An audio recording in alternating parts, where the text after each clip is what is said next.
share with me and get to know me. Working within it so that you can trust You got to be able to produce things. And I'll tell you why that production is so important.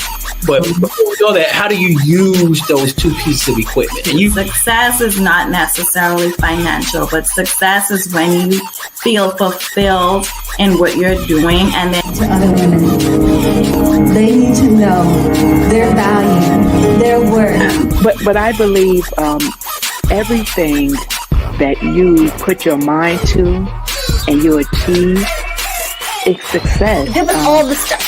Okay, I'll answer all 16 of those questions right now. I started in the music business at Sony while I was still...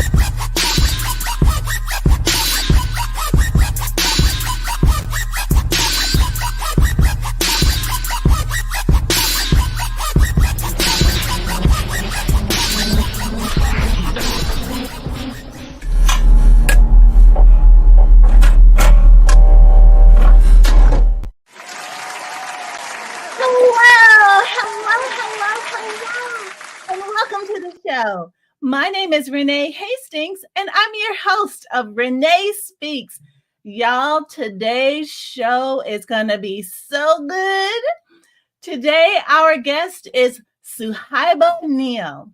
Suhaiba is the author of Like a Girl, 22 Leadership Lessons for Women on the Rise. This book is based on her own experiences of growing up with all brothers and working in an all-male dominated industry for 25 years. Like a Girl is the distillation of her knowledge and wisdom that she gained throughout her journey into leadership. She shares these 22 lessons in the hopes of helping other women on the rise claim their space and their seat at the table. Suhaiba Neill is also the owner of the Full Circle Business, a consulting company founded to help fellow business owners get from stressed to streamlined. Y'all, put your hands together for Suhaiba Neill.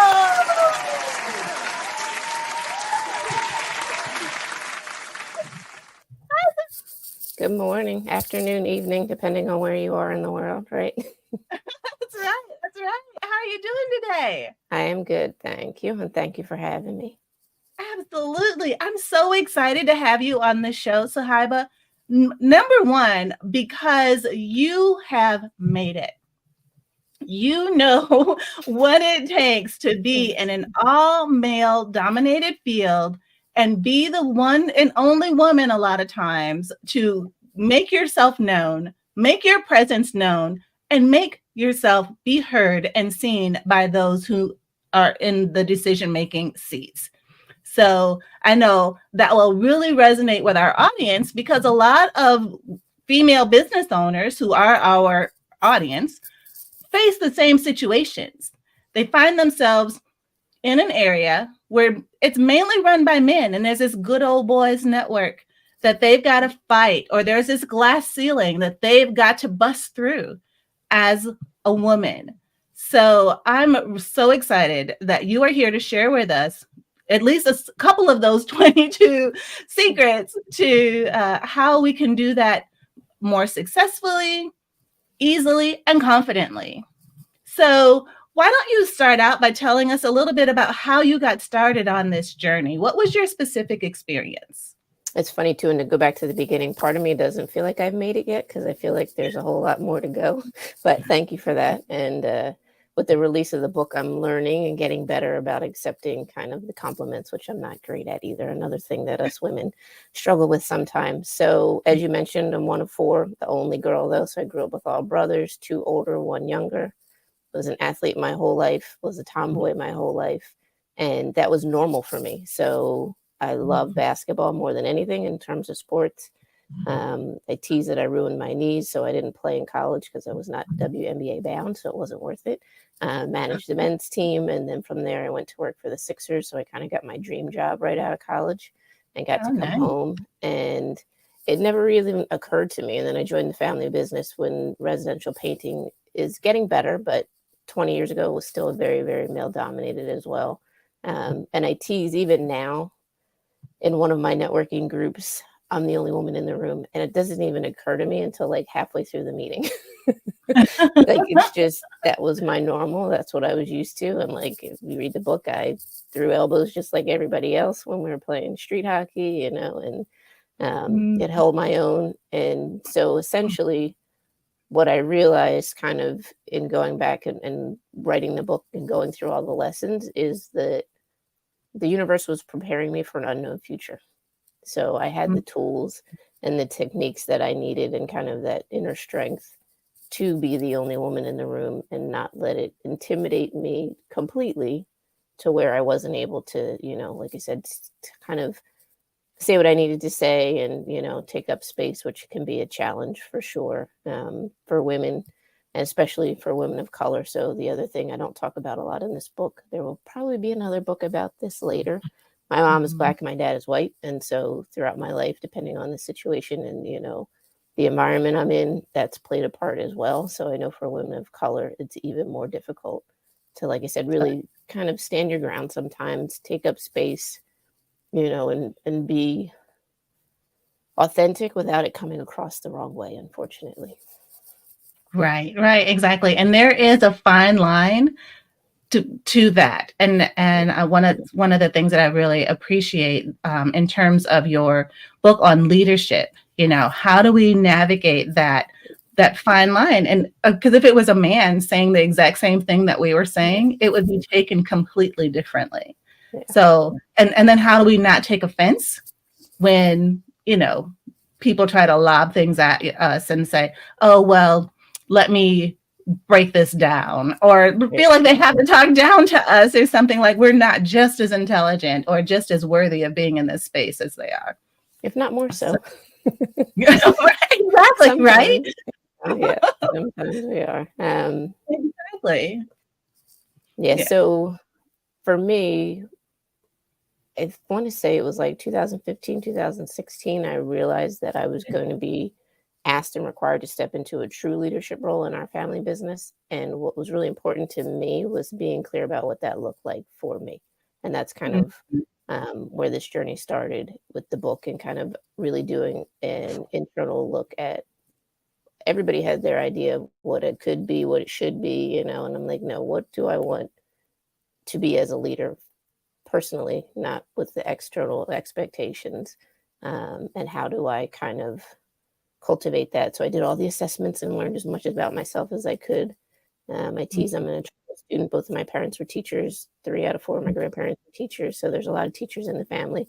Wow. So always trying to learn and grow. And that's the point of the name Women on the Rise. I feel like that we should always be evolving. I don't think it's ever really a journey that ends. But for me, it really started about getting clear. Because like you said, you're in a male-dominated industry. I'm working with my dad. I'm working with my brother. I'm working with a lot of men. I tease when I started, I was the youngest in the room and one of the only women. Now I am neither, which is a good thing in one sense. And, you know, I'm happy with my age at this point on the stage of my life I've reached. But when you're the youngest and you're only woman, like you said, it's really hard to speak up, you know, because you're one of one, you know, and it's a little bit more of a challenge. So that was my first goal, was to get really clear about who I wanted to be as a leader. And then how do I cultivate that, and how do I stay? So my word is authentic. Awesome. And that's my goal with every single thing I do, and every relationship. I tease, everybody has bad days. But for the most part, I'm me 365, you know, or maybe 363. And what I try to remember. Yeah. Yes, absolutely. I mean, you should not have to put on airs or be anyone that you're not at all in any space. So can you share a key moment that inspired the book? Was there something that happened, or did you finally get to this point of clarity and say, I'm ready to put this pen to paper and make this something that lives on beyond me? So I, coming from a long line of teachers, come from a long line of writers, and you can kind of see half of my bookcase behind me. Have been probably writing since I was a teenager. So lots of manuscripts in process. Believe it or not, most of them are for children. So I studied the craft of writing for children for about a decade. I had a fabulous teacher and mentor. that I worked with kind of in a small group for a really long time. This book, however, I think my daughter is now a sophomore in college. And so she was kind of that final push to, this is a book that I've started that, now I'm going to finish it. Because what occurred to me and what I realized in my journey, and now being, 46, going on 47 next year. So it's interesting that the episode 47 will air on my 47th as I approach my 47th birthday. A happy early birthday. Thank you. I wanted the 20 somethings and the 30 somethings to hopefully learn a little bit of this earlier. So it took me 45, 46 years to kind of learn these lessons and kind of put them all together into a framework that made sense for me. So that was my goal, was for her generation to, like I said, kind of learn these lessons a little earlier. I tease kids don't always listen. I'm like, some lessons you don't have to learn the hard way. That's right. I can feel that it's not worth it, or yes, that is a good decision. But as kids and teenagers especially, sometimes they have to do what they have to do. But in any event, that's my ultimate goal, is to, with everything I do, my goal is always to kind of like pay it forward wherever I can. And so this was my opportunity to, like I said, give her something concrete to help her on her journey. But also, once I finished it, I realized that I needed to share it with the rest of the world as well. Wow. And we're so grateful that you did. So grateful. Because the things that we go through aren't for us. They are for someone else. They're for that next generation. They're so that if they want to learn from the school of hard knocks and do it themselves, absolutely go for it. Have at it. You're going to have a lot of bruises. Okay. Or you can listen to us more experienced, seasoned people who've been through the school, graduated with honors. Extra credit, right? I got some extra credit. All kinds of extra credit. Got all kinds of strings and banners. Trust and believe. Been there, done that. And I haven't gotten to the point where I've written a book about it, but I'm going to get there one day. So I'm so grateful to you that you actually did. And it is making an impact on the lives of so many women. So can you tell us, Suhaiba, which one of these 22 leadership lessons resonates the most with you and why? That's a tough one. It's funny, too, because I had to figure out a number to cut off. And 22 was the number I wore on my jersey every time I played a sport, if it was available. Oh, nice. So, but I would say the one that I go back to the most, and I tease that I wrote this book for women and smart men. So men that are really, have enough of the confidence to read a book written by a woman for women will read it and gain something from it too. I tease there are 22 lessons in the book. 21 of them apply to men, one does not. And so my favorite lesson, and the one I go back to, is the trust your gut chapter. And I say that women's intuition is real. And I think, unfortunately, we try to, or I think sometimes the world tries to talk us out of the fact that that's real.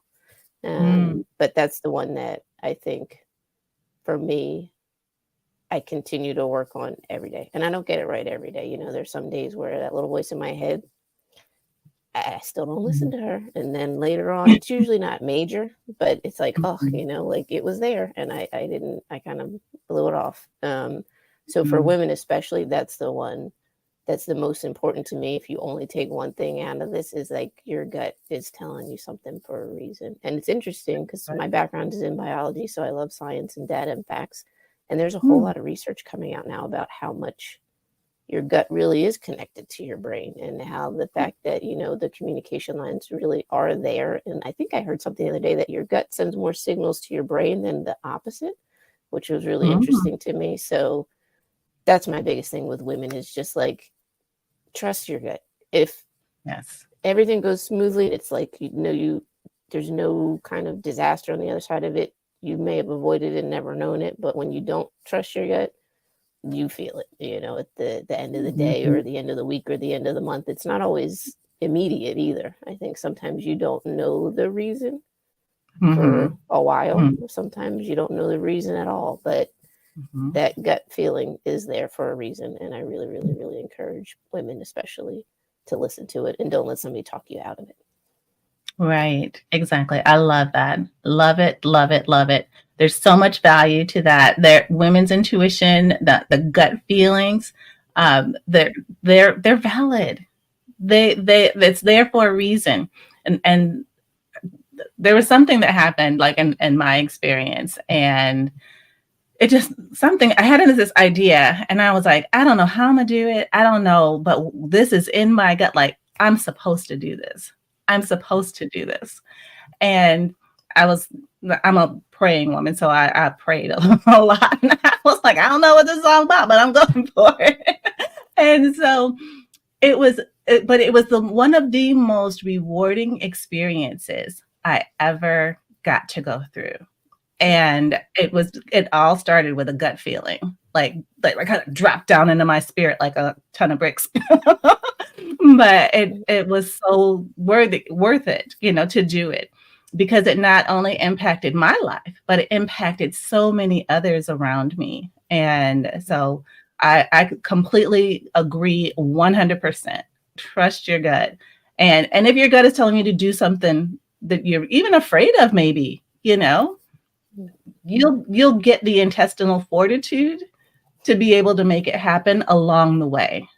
Just do something to go with Or that. also maybe have somebody in your corner that you do trust enough to share it with. So I always tease that, like, dreams were not meant for everyone. They're meant for you and maybe one or two trusted people in your life.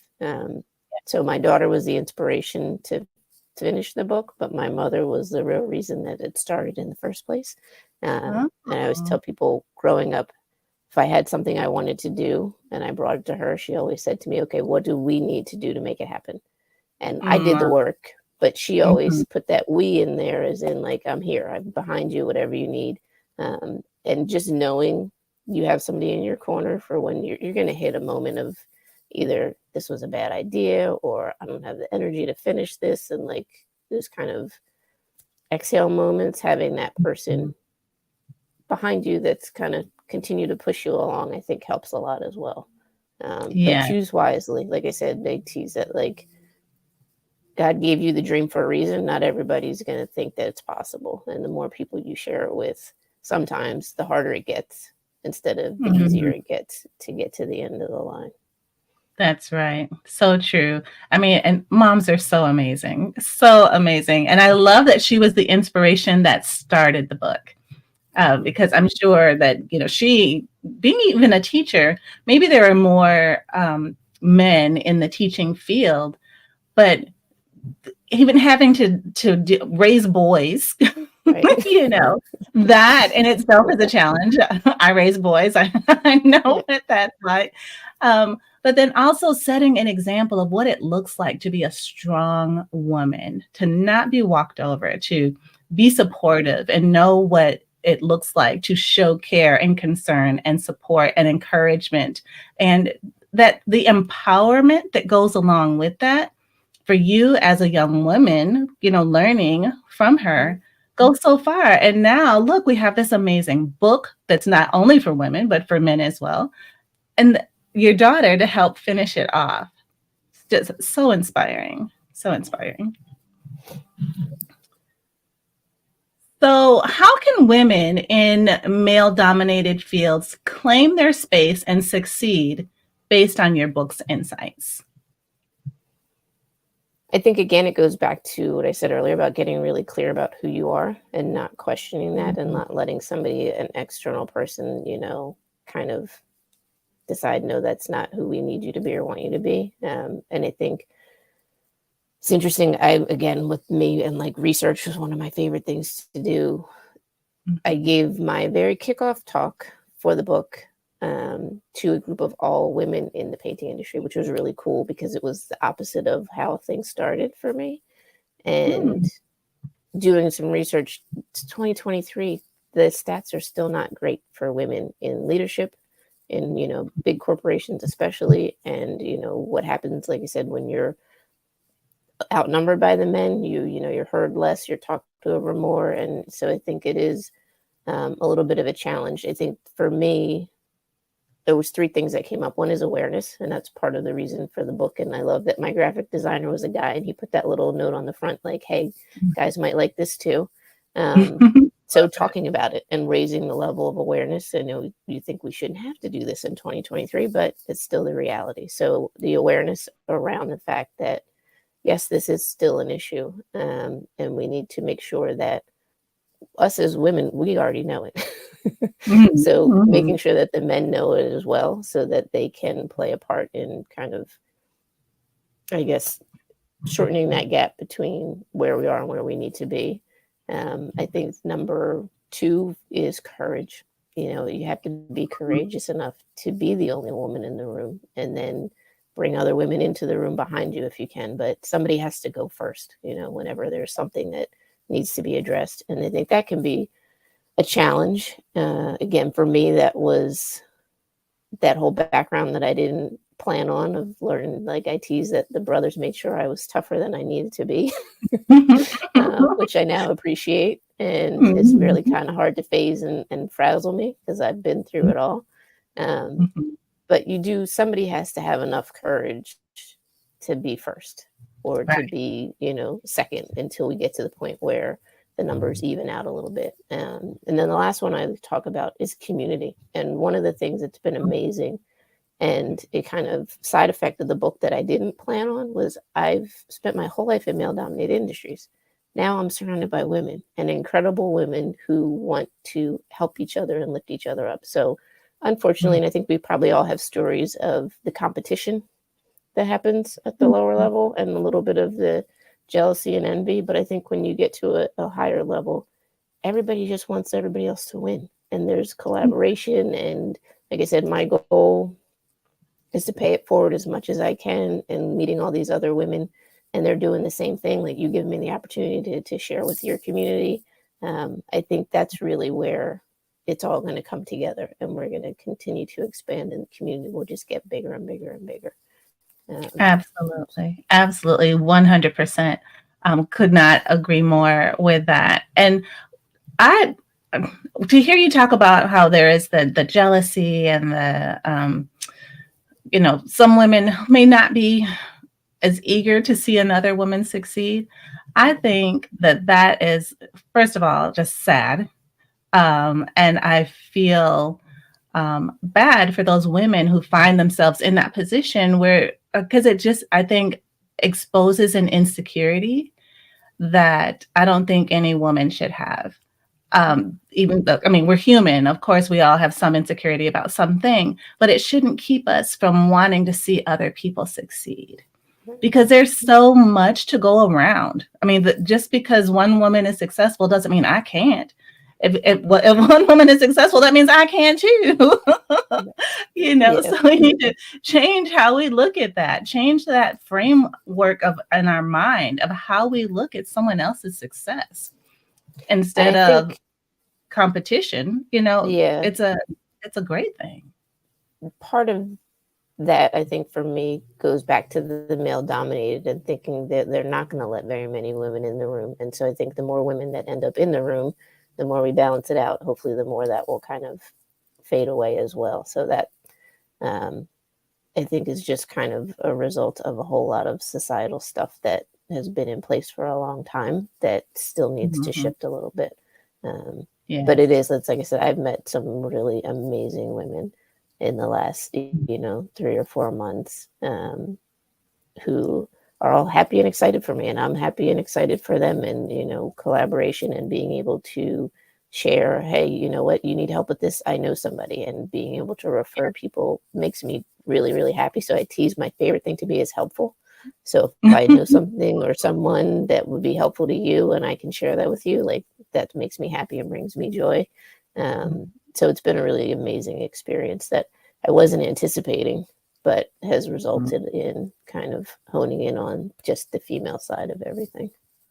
Right. That is so awesome. And I too have found a similar situation, that the more I surround myself with other like-minded women, the richer my life is, and the more excited I am to get up every morning, because it gives me an opportunity to meet new people so that I can be more helpful to others, because now I've broadened my circle, I've widened my net of influence and my sphere of influence.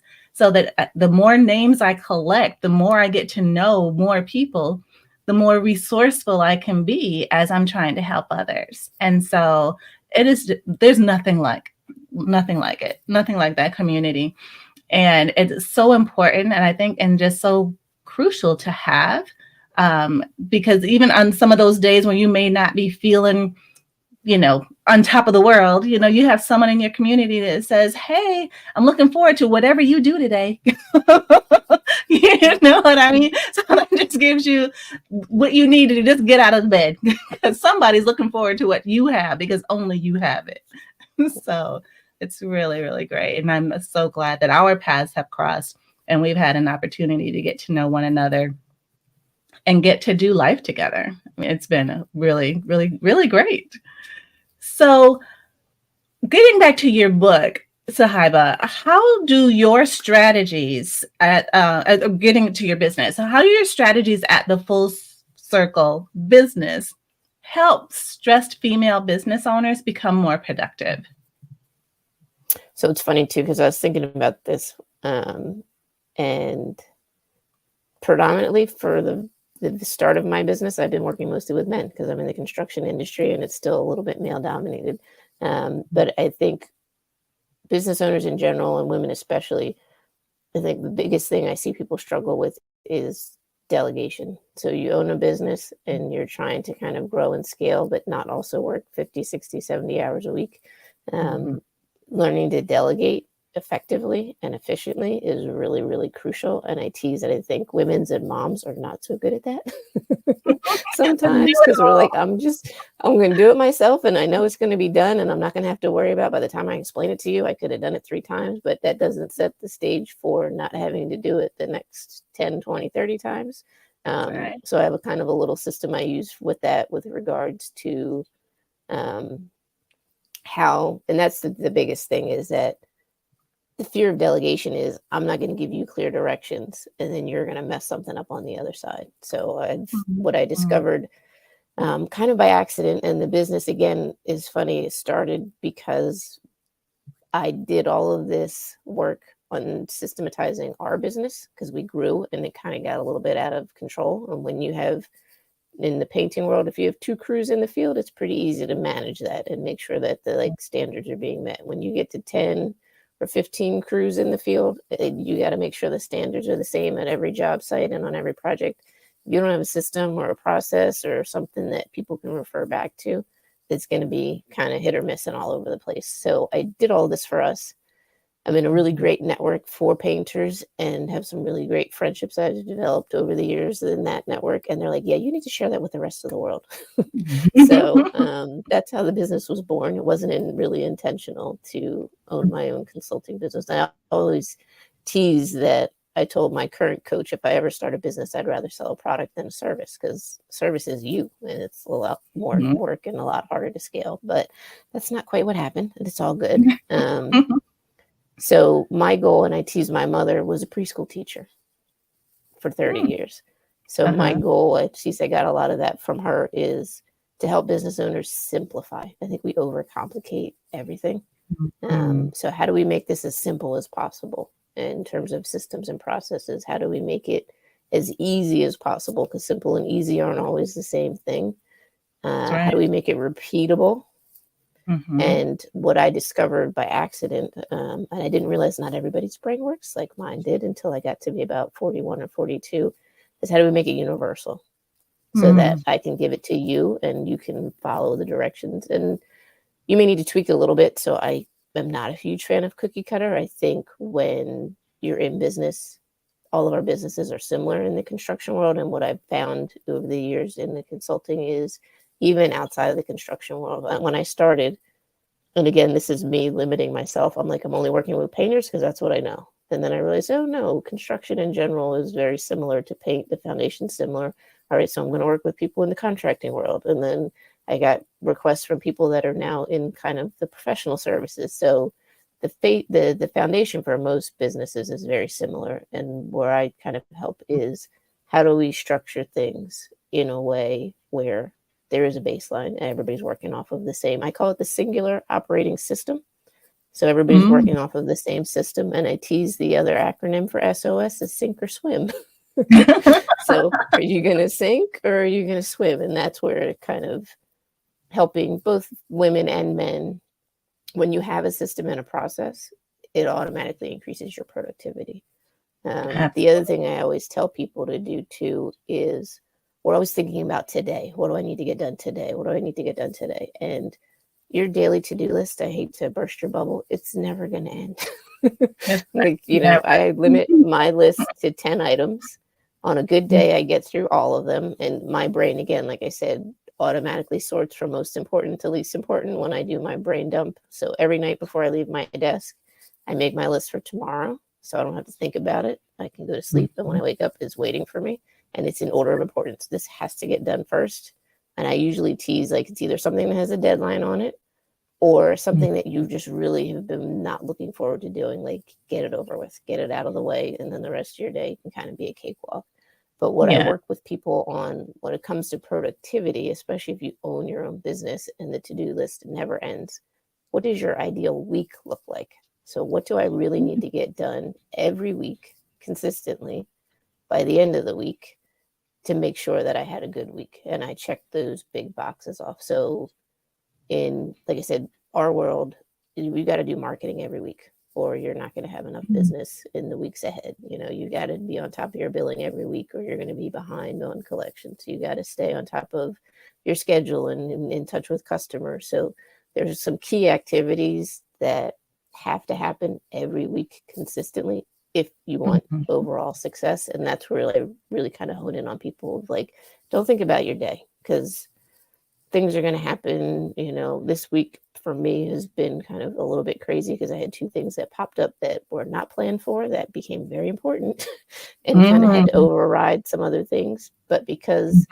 I've mapped my week out well, I had time to do that and not drop the ball on something else that had to get done. So like the little things may not happen before the end of the day today, and they may fall on the weekend if I feel like working. They may end up on Monday, but all of those big things are taken care of. So that's what I always encourage people to do is think about. It's a secret to success, and people don't really want to know what it is because it's consistency. So I love that. Yeah, that's the part that's hard. But if you can, and I tease also that like it's not really a muscle, but muscle memory in your brain, I think, is a real thing. So if you do something consistently enough, repeatedly enough, your brain goes into like Tuesday's my marketing day. I sit down on Tuesday, I can knock it out. I can be creative. Wednesday is payroll. So like I struggle sometimes on Wednesday if I haven't finished something on Tuesday because now my brain's like, no, we're doing numbers today. We're not doing, you know, creative stuff. So I think when you build those habits in, it just gets easier and easier. But that's really the starting point. Like, what does my ideal week look like? What do I need to get done to feel like I was successful? The other tip I will share with you is don't overload your Friday. So I know a lot of people and people have back to back meetings. Like I have a 15-minute cushion between everything on my calendar because I need to exhale. I need to breathe. I need to like refresh my cup of tea potentially and not feel rushed getting from, you know, like when we hang up and we're done with today's podcast, I don't have another event on my calendar until 1:00 today. So I have time to breathe in between, you know. We're recording at 11 a.m. Sorry, I forgot that we're like in podcast land where this comes out later and people are like, what are you talking about? It is 1:00. So, but in any event, Fridays, don't cram them to the end of the day because something inevitably is going to come up between Monday and Thursday that you're going to have to deal with. And so I keep my Friday afternoons completely clear and I can fill in any little things that I need to finish. Or if for some reason I have to squeeze in one last meeting, now I have time. And now my day doesn't end at 7 p.m. because I like jam-packed my calendar from the start of Monday morning to my end of my workday Friday. So just some simple strategies that it's funny too, because like I said, in my brain, they don't seem like rocket science, but I know a lot of people don't think that way. Yeah, they don't know. So just, so there's a young woman I met maybe a month or so ago in one of my chat groups that's all women who said, she's like, I don't want to work on Fridays. I'm like, well, put a note on your calendar right now. no appointments, and put repeat forever. And that'll Yes. train your brain to not schedule appointments on Fridays. Because if it's open, you're going to put something on there. Yeah, and And block then it. Block it all day from 7 in the morning so, till 10 at night. It's busy. yeah, So if anyone else yeah, is looking at your calendar, it's busy. yeah. So, so just so, like I said, getting clear about what really does need to happen and how do I kind of protect my calendar and my time to make sure that I'm not overloaded at the end of the week. Yeah, so important and so crucial. And I love how you said that consistency is the key to success, and how the more consistent we are, we train our brain to expect that thing that we've been consistent about. And it just is part of habit forming. So we form habits all the time. So why not form good ones? Right? That when we repeat them, our lives are easier. And I especially love what you said about delegation and how important that is as well. As the owner of Executive Help Now, which is our virtual assistant service, that's one of the things we encourage business owners to do. Delegate those things that keep you from making money. So if there's something that you can take off your plate, hand off to someone else, then do that so that you can focus on those things that are most critical to the success of your business. So we are definitely eye to eye. I'm doing the eye thing, you guys.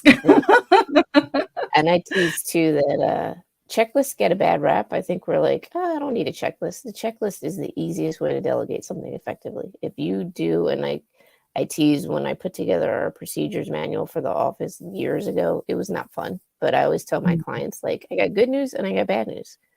You only have to do it once.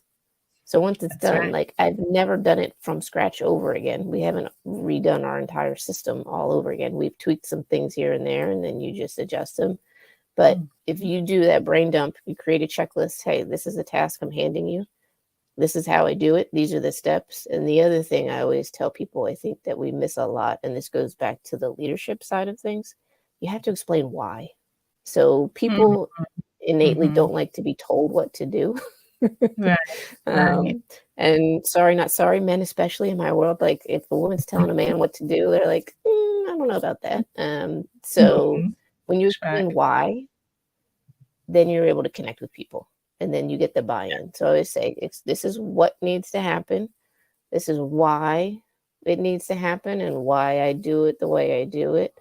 This is how I do it. And then give them a little leeway to like, hey, do it my way 5 times. And then if you find something better, let's tweak it. But giving a checklist eliminates the stress of, oh, did I tell them everything? And then on the other side, oh, am I going to forget something and mess this up? So I always tell people, do that brain dump, create a checklist for those things, like I said, that really you shouldn't be doing anymore as an owner or a leader or a manager, and let someone else take responsibility and ownership for those things. Yes, absolutely. 100%.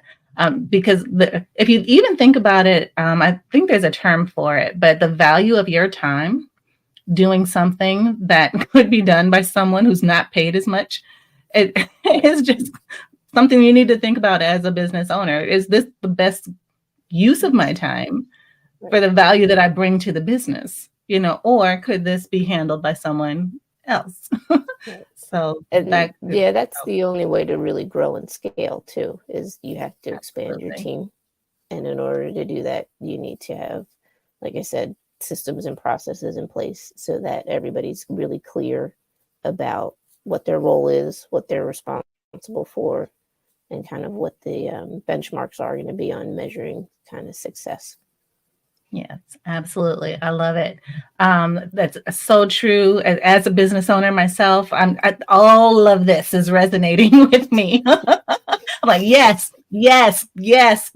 all that, yes. So I love it. So can you share with us maybe some success stories that some people have had from applying these strategies in their business? I think the biggest thing is, like I said, I tease that it's like calming the chaos. So running a service-based business or a contracting business where your schedule is changing daily, and your customers are changing daily, and the jobs are changing daily, can be really, really taxing, because that consistency that you might have in a different field doesn't quite exist. Right. So I think one of the big things that happens is when you have a system and a process, and like I said, you've got your week under control, it, number one, helps with the stress of being a business owner. And again, like I said, a lot of, and it didn't occur to me in the beginning, and now I don't assume anything. Like when I start with new clients, I ask, do you know how to do this already? Do you know how to do that already? If they say yes, we can move on. If they say no, then we're starting at square one. I tease that I have a on-demand course it's called the Full Circle Desktop, on how to organize your files efficiently on your computer. So, talk about people, I can't find it. I don't know where I put that. And I'm like, what do you mean you can't find it? I tease that. I think I've lost one thing in my life that I really, really remember and regret losing is I left my flat iron in a hotel in San Francisco a million years ago. And I'm like, oh, and I didn't remember in time to call and have them ship it to me. But I'm like, what do you mean you don't know where your keys are? What do you mean you don't know where this, like, for me, I don't lose things, because also, again, I tease my mom was a preschool teacher. So, everything gets put away at the end of the day. It has, and everything has a place. Yes, and a place for everything. Yeah, there you go. But a lot of people struggle with organization. So for me, simplifying things, again, like when I talk to clients, there are 6 areas in a contracting business. And it's not to like try to oversimplify it. It's trying to eliminate the fact that, yes, there are a million things that have to happen, but they all fall into one of these 6 buckets. So let's kind of hone it in and kind of, like I said, take a deep breath and realize that, it's not a million things. Everything falls into one of these 6 buckets. And I tease the reason it's called the full circle business is because it's all connected. And I joke about, we always think in a linear fashion, and that's not how things usually work, especially for us in service-based business.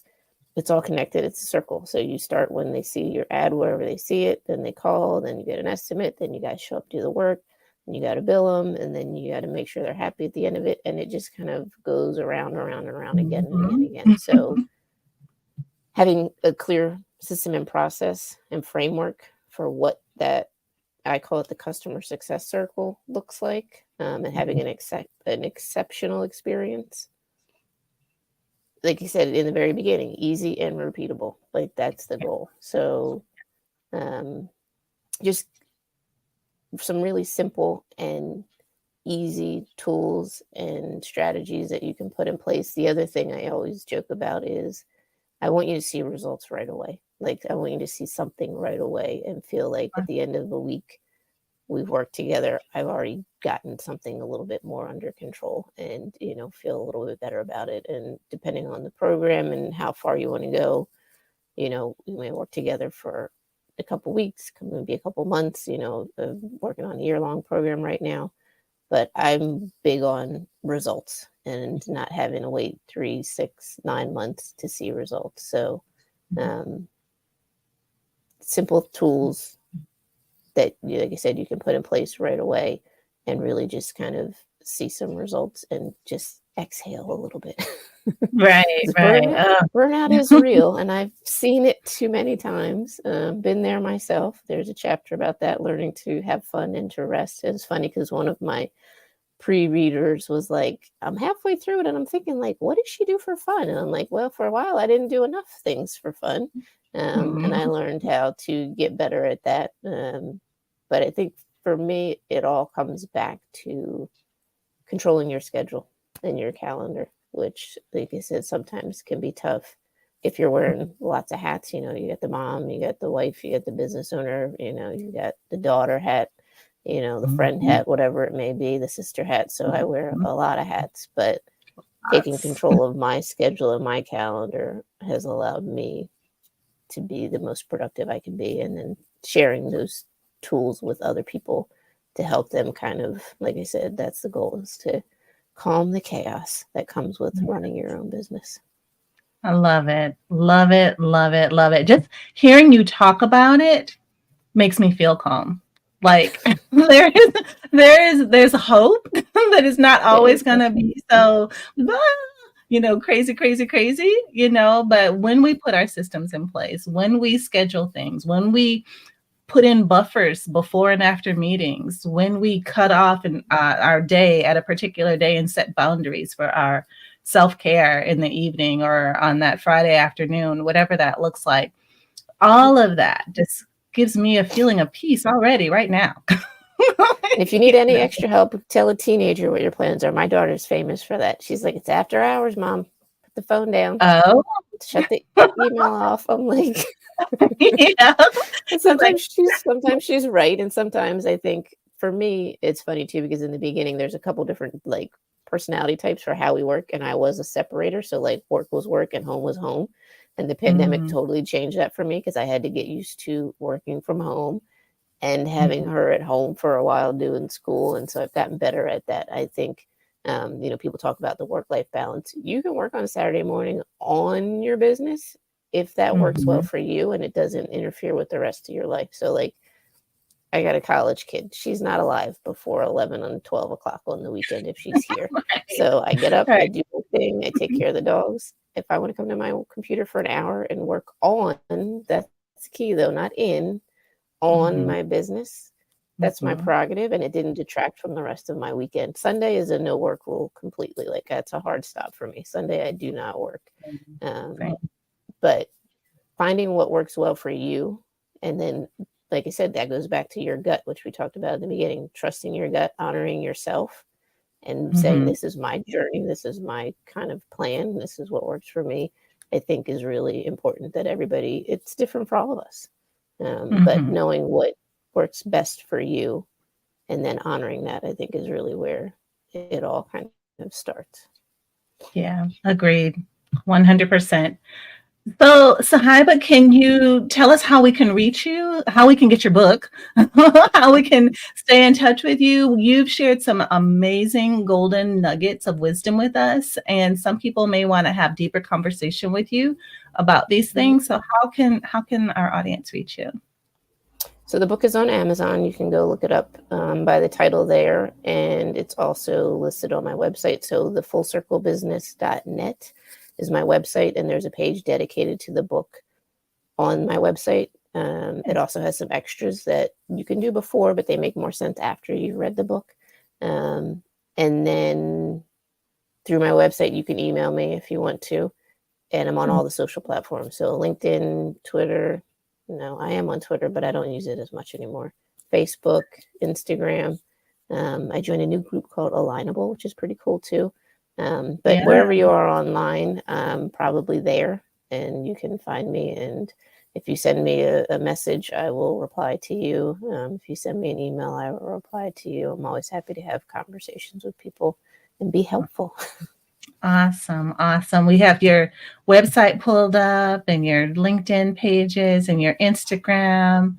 All of these are great ways to get connected and stay connected. So the fullcirclebusiness.net is the website, and Like a Girl, 22 Leadership Lessons for Women on the Rise. That's the name of the book. It's available on Amazon. Suhaiba Neill is our author and guest today. And in closing, do you have any final remarks for our audience? Oh, that's a tough question. Closing remarks. I think for me is, like I said, again, don't forget to have some fun. So I get to I'm that goal setter and I tease that I'm a Taurus, so I can be really stubborn and determined. But you got to take breaks. You got to breathe. You got to celebrate. So that's the bonus lesson in the book. I won't give it away completely, is celebrate everything. I almost forgot that lesson because I was so focused on getting to the end, but remembering to pause and celebrate your accomplishments and it's okay, and learn how to accept compliments without having to feel like you need to justify everything. I think women, sometimes we struggle with that as well. But set the goal and then celebrate when you get there for sure before you jump back into the next one. Yes. Take a moment, celebrate you. I love it because you didn't get there by accident. You got there through a lot of hard work and a lot of maybe some bumps and bruises and scars along the way, but you did it. So take the time to celebrate. celebrate you. It's great words of wisdom for our audience. Thank you so much, Suhaiba. So that will bring us to a close for today's show. Suhaiba, you were made for something great. So go and be awesome.